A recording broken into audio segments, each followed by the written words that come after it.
Hey guys, subscribe for daily content. And if you're shopping for gear, make sure you check out the description for the newest items at some of the very best online retailers.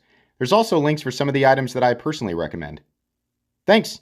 What's going on YouTube? Metal Complex here, and today I've got a really awesome knife review / knife overview to share with you guys. This is the Vosteed Akita with the V-anchor or Vanker lock. Very cool. You can actually see on the inside here, push that button and that tab moves out of the way, but it actually locks up in sort of the top of a rectangle. That piece fits in there almost like a perfect puzzle piece, acting a lot like a compression lock. And there's even a little magnet inside of the pivot that sort of holds that in. Very, very cool, very strong system. I think there's been plenty of testing far beyond that on YouTube, and I've come to really, really enjoy this locking system. This particular knife lands in what I refer to as the awkward zone in terms of pricing. Very specifically between $100 and $150.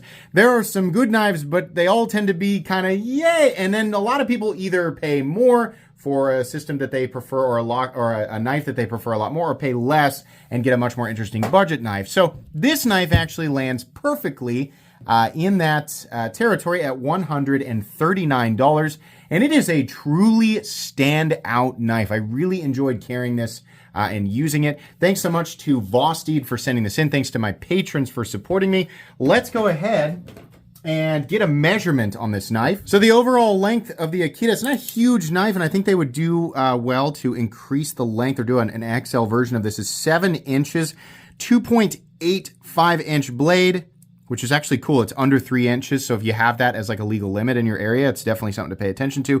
2.5 inches of cutting edge. I didn't mean to suggest that they should do away with this smaller one, but make a bigger one for people who just want the same thing, but a larger knife. Let's go ahead and do some size comparisons. Any custom skills you find in this section can be found down in the description under Original Goat and Others. Up against the 80-10 and 80-20.5.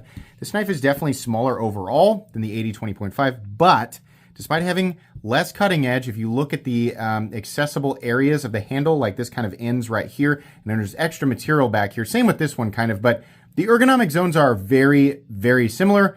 This flat area is a little bit easier to deal with your hand because it's not a point. You don't have to choose between here and here. You can kind of go here, here, or here with your index finger, which is nice. Not as much cutting edge, but about the same amount of blade. Just wanted to point that out there real quick. Let's go ahead and put it up against the Spyderco PM2 and the Spyderco Para 3. Very similar to the overall size of the Para 3 and the ergonomic lines. These are just lines that work. There's lots of companies that utilize them, but again, that flat area gives you a little bit more ergonomic freedom than this sort of point right here that makes you choose between the choked up position and the standard index finger position. And then let's go ahead and put it up against the Benchmade Griptilian, or in this case, the Ritter Hogue and the Hogue Deca. So how is the action on this knife? It's very good. You push the button and the blade drops. You use the opening hole, or you can use the front flipper, and it's got that nice, satisfying click, that break of the detent, that snap into the open position. Very, very well thought out. Plenty of access to this opening hole. Normally I say make a little bit more room, but because the oval is so big, it's really perfectly accessible, whether you're in the reverse flick position or the thumb flick position. It's just really nice. It's very easy to manipulate. Very organic, very convenient. Fingers are not in the way when you're disengaging the lock, which is really, really cool. So it's nice to have all of that together and a reliable system. Just really neat. Love the action on this. Very satisfying. Let's go ahead and do carry profile thickness up against the Spyderco Para 3. It's a little bit more robust. I mean, this knife is on the more compact side, but it does not feel dainty in the slightest. So a little bit thicker, but not so much that I'm like, oh, this is too cumbersome to carry. No, far from it. Length and height up against the PM2 and the Para 3, beautifully easy to carry. Despite being slightly thicker, it's not quite as tall as the PM2 or Para 3, so it's going to be just fine in the pocket for most people. Let's go ahead and do a hardware check. I'm going to get out my tools. I do right. That's not how I normally say it. My tools are very inexpensive and very recommendable. You can find them right down in the section of my description that talks about the tools I use in this channel. I did take this apart at one point, and there's lots of videos of disassembly. It's not nearly as difficult to take apart as it suggests. With this being like a Vosteed proprietary locking system. Not bad at all. That screw is actually loose. I don't love that they have to do screws for the stop pin. Maybe that has something to do with that being attached specifically to the liner. These screws kind of seem slightly unnecessary. But okay, they've got screws right here that go into the liner, so I guess maybe that's why they did that. So you have 2 body screws, and then you have the lanyard barrel, and then you have the 2 pocket clip screws for the mounting position for the pocket clip. Hey, every other company on earth, Vosteed is using T8 pocket clip screws, and they also have a really, really good clip. So it can be done. T8 across the board, and then the 2 screws that you use. Oh, but of course they use T6 screws for that cap on the back of the V-anchor lock. So you will have to switch to a T6, which I did not do correctly there. This is the T6.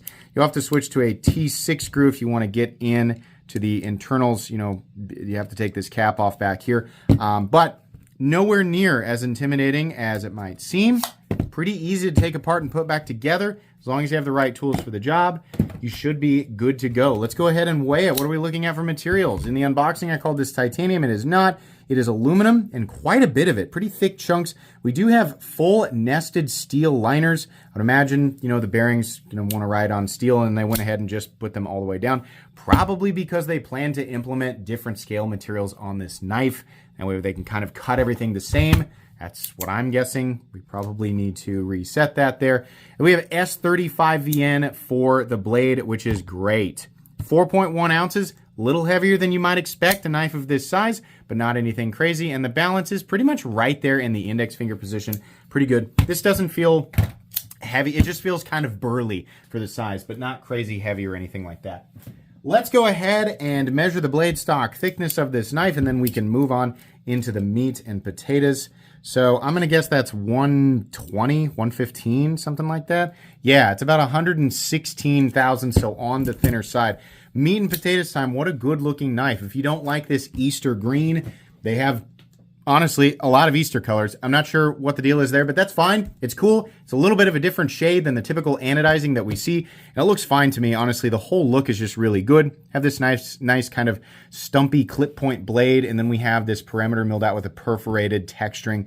Really nice. Same on both sides, and it does not affect drag on the pocket clip because the texturing is under the surface level. It's not like a bumpy texture. It's just perforation. So it actually slides in and out of the pocket really easy, but it doesn't provide any real meaningful traction. Really, the lock-in is just the ergonomic zones, the choke-up position back here and here, and I don't feel like I'm going to drop it. It honestly feels super locked in, and there's no hot spots anywhere. Just a good-looking knife with, some pretty typical modern ergonomic lines. I do like the straight back here. I like that they extended the jimping out to complement the index finger position. The tumbled finish on the blade looks spectacular. Love that. Blade geometry, reasonably thin. It's a good slicer. S35VN, definitely a great steel, especially in this territory. Vosteed knives are made in China, but I still think this is very, very competitive. A lot of the companies that do really well at this price point would include Concept, Kaiser, and of course Kershaw. The advantage with a Kershaw, if you care about U.S. manufacturing, is that a lot of times you're getting a legitimately U.S. manufactured knife, and truthfully in some of the same materials. It's not so much the materials, I think, more so the proprietary locking system that's got this priced a little higher than it would otherwise be if it were like a simple liner lock. But still, I think that's pretty good. It's just not a ridiculous amount of competition at this price point. And again, like I said at the beginning, it's just a lot of the knives that are great at this price point are just not super compelling versus more expensive or less expensive options. So this is a legitimately compelling option. It's got that uniqueness to it, and it ends up being a really, really great tool. Something that I always point out with these these pivot lock operating knives is you do have to watch out where you end up with your fingers while you're using it. You don't want to end up with your index finger on top of this thing while you're choking up, which is kind of a disadvantage to the choke up position even when you're right-handed. And the same thing with when you're left-handed, because you're kind of putting pressure on that button. So you do have to be aware of it. Using it, I just remembered oh yeah, my finger is touching this button that's clearly above. So I don't know. I wonder how difficult it would be to have that button recessed to just add in a little bit of extra safety. They could always, implement some additional safety feature, but I don't like to have to go through 2 steps to deploy my knife and then make sure that it's absolutely locked out. So I don't know that I love that idea, but maybe some recessing of the button, which might be a little tricky to do considering the internals of the locking system. Truthfully though, using this knife, I just remembered that thing I'm touching. I don't want to push down on that because then it disengages the knife while I'm using it, and it was pretty easy to keep off of. We have an opening hole right here that has, it's very nicely knocked down. Also want to hand it to Vosteed for putting their logo in a place that's not an immediate eyesore. A lot of times they put it out here in big NASCAR lettering, and it's like, why? Vosteed does a good job of that on both sides, letting you enjoy the aesthetic of your knife and not the aesthetic of their logo. It's a big deal to me. Truthfully, I kind of like this green. It's like a sickly green anno, but it is cool, and I can always see it wherever I lay it down. It's got the nice little color of the brass lanyard barrel. It's kind of nice. It also acts as a standoff. You can run a lanyard through there if you want to. I love Vosteed's pocket clips. They're really great. Nice medium tension. Just a regular steel clip, but it is deep carry, and most important, it's mountable on both sides of the knife. Very, very cool. The detent feels excellent. The lockout feels excellent. There's no blade play up, down, left, or right. No stick whatsoever. No pivot lash. Very, very smooth and consistent in here, especially when you push that button. Really cool. I believe the V-anchor lock, if you could imagine sort of a rectangle, we'll just use this piece of paper here right now because I'm not going to disassemble the entire knife. But it's essentially, you know, the housing, and then the locking system, the locking tab itself fits within here. We'll just sort of make this. This is a terrible drawing, right?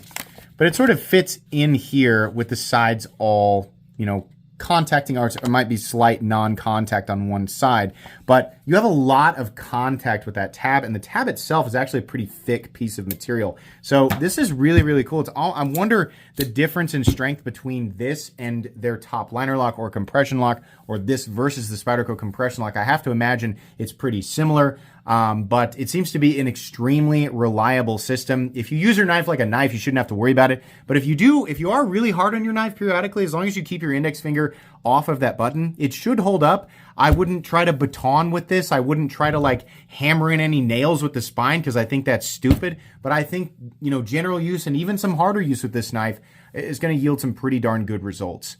Overall, this was a really short review because this is an easy knife to review. I loved it. I had a great experience with it. The price is great. The locking system is cool. The fit and finish is awesome. It's just an incredible knife. Honestly, I think it's one of the best knives that has ever existed between $100 and $150.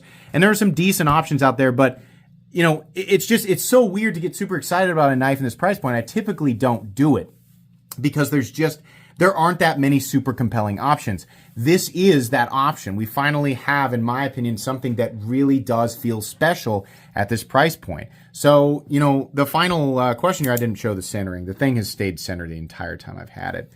Final question is here, is it worth the money? Yeah, I think it's priced really well. I think Vosteed did a great job with this. They made something cool, and they've been doing a lot of awesome stuff like this. Between this, the top liner lock raccoon, the top liner lock porcupine, they're making awesome knives for an awesome value, great fit and finish. They're just making really, really good, dependable cutting tools. It makes me want to pay attention to their company. I know a lot of you guys are. So don't shy away from this one. It's really great. If you're considering it, you're going to be happy with it. It's an extremely recommendable knife. It's going to go on my most recommended knives playlist for sure. Absolutely wonderful at $139. Quick and simple today, guys. Please make sure to follow me on Instagram at metal_complex. There's my card right there.